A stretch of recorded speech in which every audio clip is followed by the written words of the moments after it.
Hi friends, welcome to Jayasuja's kitchen. இன்றைக்கி நம்ம பார்க்க போகிற டிஷ் என்னென்னா புடலங்காய் பொரியல் தான். இது வீட்டில் எப்படி டேஸ்டியாக செய்யலான்றதை பார்க்கலாம். இப்போ நான் ஒரு பேனில் வந்து கொஞ்சமாக எண்ணெய் ஊற்றி கடுகு, உளுத்தம்பருப்பு, கொஞ்சம் சீரகம் போட்டிருக்கேன். இது நல்லா பொரிஞ்சு வந்ததும் ஒரு சின்ன வெங்காயம் வந்து கட் பண்ணி அதில் போட்டிருக்கேன்.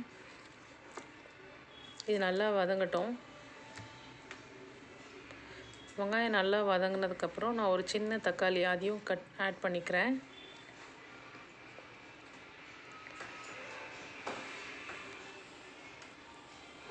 நல்லா வதங்கட்டும். அதுக்கப்புறமா புடலங்காய் வந்து நான் நீட்டாக கட் பண்ணி வச்சுருக்கேன். அதையும் இதில் ஆட் பண்ணிக்கலாம். கொஞ்சமாக உப்பு ஆட் பண்ணிக்கோங்க. உப்பு உங்கள் டேஸ்ட்டுக்கு ஏற்றாப்புல நீங்கள் ஆட் பண்ணிக்கோங்க. அப்புறமா ஒரு 1/4 ஸ்பூன் வந்து மஞ்சள் தூள் ஆட் பண்ணிக்கிறேன். இது நல்லா மிக்ஸ் பண்ணிவிடுங்க. இந்த ஸ்டேஜில் தண்ணி இதில் ஊற்ற வேண்டிய அவசியம் இல்லை. ஏன்னா இந்த புடலங்காயிலே வந்து தண்ணி வரும், அதுலேயே இது வெந்துடும். இப்போ கொஞ்சம் நேரம் மூடி வச்சிடலாம். இப்போ அந்த புடலங்காயிலேருந்து தண்ணி வந்துட்டும், அது நல்லா வதங்கி வரட்டும். இப்போ பார்த்தீங்கன்னா எவ்வளோ தண்ணி இருக்குது பாருங்கள். இதுலேயே அது குக் ஆகிடும். நம்ம எக்ஸ்ட்ரா தண்ணியை ஆட் பண்ண வேண்டிய அவசியம் இல்லை.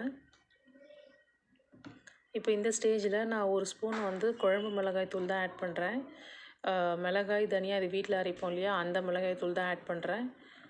இது போட்டு நல்லா மிக்ஸ் பண்ணி விட்டுடுங்க. அந்த இருக்கிற தண்ணியிலேயே அது பாயில் ஆகிடும். நீங்கள் எக்ஸ்ட்ரா தண்ணி ஊற்ற வேண்டிய அவசியம் இல்லை. இப்போ பார்த்தீங்கன்னா நான் திருப்பி மூடி போட்டு அப்படியே ஸ்டீம்லேயே தான் வேக வச்சேன். இப்போ நல்லா வெந்துருச்சு. இந்த ஸ்டேஜில் வந்து நான் ஒரு 5-6 பூண்டு வந்து நல்லா இடித்து எடுத்திருக்கேன்.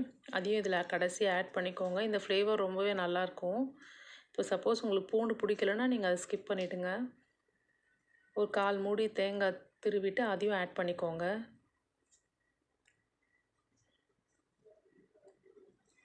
இதெல்லாம் நல்லா மிக்ஸ் பண்ணிவிடுங்க. அப்புறமா கடைசியில் கொஞ்சமாக கருவேப்பிலை, கொத்தமல்லி அதையும் ஆட் பண்ணிக்கோங்க.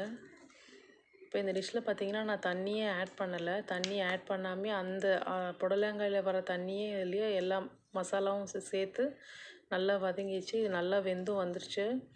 இந்த ஸ்டேஜ் கரெக்டான ஸ்டேஜ். இதில் நீங்கள் தேங்காய்க்கு பதிலாக வேர்க்கடலை கூட உடச்சி நீங்கள் ஆட் பண்ணிக்கலாம். அந்த டேஸ்ட்டும் நல்லாயிருக்கும். இப்போ நான் கேஸ் ஆஃப் பண்ணிடுறேன். இப்போ டேஸ்டியான புடலங்காய் பொரியல் ரெடி ஆகிடுச்சு. நீங்களும் வீட்டில் ட்ரை பண்ணி பாருங்கள். உங்களுக்கு பிடிச்சிருந்தால் லைக் பண்ணுங்கள், ஷேர் பண்ணுங்கள் அண்ட் சப்ஸ்கிரைப் பண்ணுங்கள். தேங்க்யூ.